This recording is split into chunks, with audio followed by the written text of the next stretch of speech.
People always asking me what I got on. They be like, hey, Brandon, what you got on? Don't worry about it. Don't worry about it, sweetheart.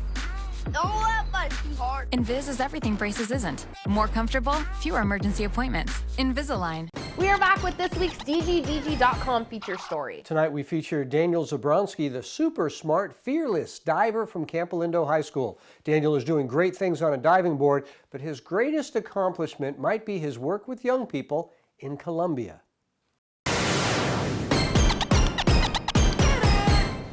To stand above the pool, preparing to flip and spin your way into the water below is what excites Daniel Zabronsky. The Campolindo senior has excelled in competitive diving since the 8th grade. It was then he joined the top team for his club. So originally, when I was really young, I did swim lessons here at Sherman Swim School, and I did swim team for a while, but I thought it was kind of boring, to be honest.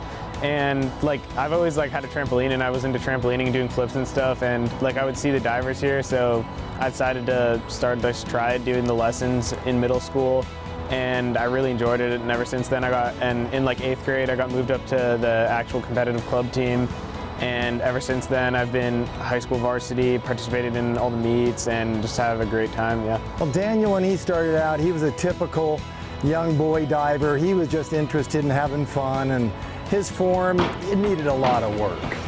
But once he realized he's pretty good at this sport and applied himself, he's always listened well, and that just is all he needed. Daniel's success comes from a courage to try and fail.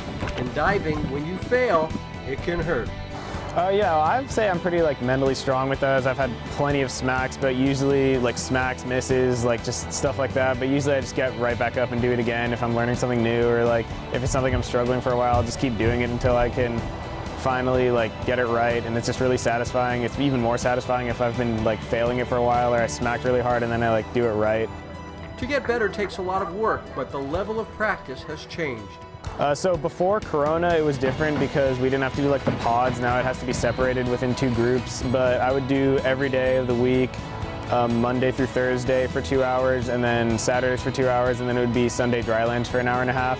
But now we have to be separated into pods, so I can only do 2 days for 2 hours a week, and there's no more dryland. Not only are there fewer practices, but fewer meets. All this has had a big effect on a diver's progress in many ways. I've felt the loss of practice. There's also no meets this year. We pretty much lost all hope for having club meets. So that does take away a little motivation that I can't actually take my skills into competition, and this is my last season also. It puts them back. This is a sport that needs consistent training. It doesn't mean you can't pick back up, but at his stage in life, look, you got to feel sorry for the juniors and seniors in high school these days. I mean, with COVID, it's delaying all of their sports, and that can affect certain people like Daniel that has a shot to get into a good university and show off his stuff, and he's been improving. So by not having this last year, you're just cutting off the top of his steep learning curve where he really would have shined, I believe, to those coaches out there looking for someone that would fit their program.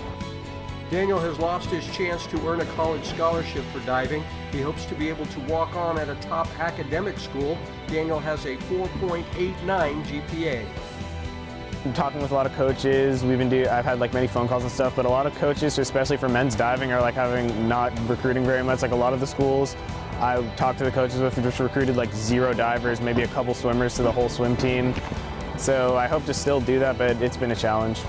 Daniel also works to help young people in Colombia learn English, something he has done with his family for the past several years. My mom's half is from Colombia, so I spend all my summers in a rural village in Colombia. We have a ranch there, and I've just been I've been going there since I was a little kid. This is the first summer I haven't been able to go, and I'm friends with all the kids there, and I've been tutoring them with their homework. Me and my family pay for their internet and get them laptops, and we tutor them in English. Hi Danny, I'm great, thank you. I'm doing good. What did you do this week? And give them English classes, and through this pandemic I've been giving them Zoom English classes on Thursdays and Sundays to help them get their English better, because that's a lot of them, that's the key to making it out, is being proficient in English and doing well in school. Daniel is proud of his work with young people and proud of what he has accomplished from a diving board. Now, as his school days spin off into the sunset, Daniel is looking forward to college and his chance to compete while continuing to shine in the classroom. Daniel, of course, speaks fluent Spanish. He's developed a great relationship with the kids that he's helping out in Colombia and still doing it virtually. That is awesome. He's doing great work in his community. Yeah, good stuff.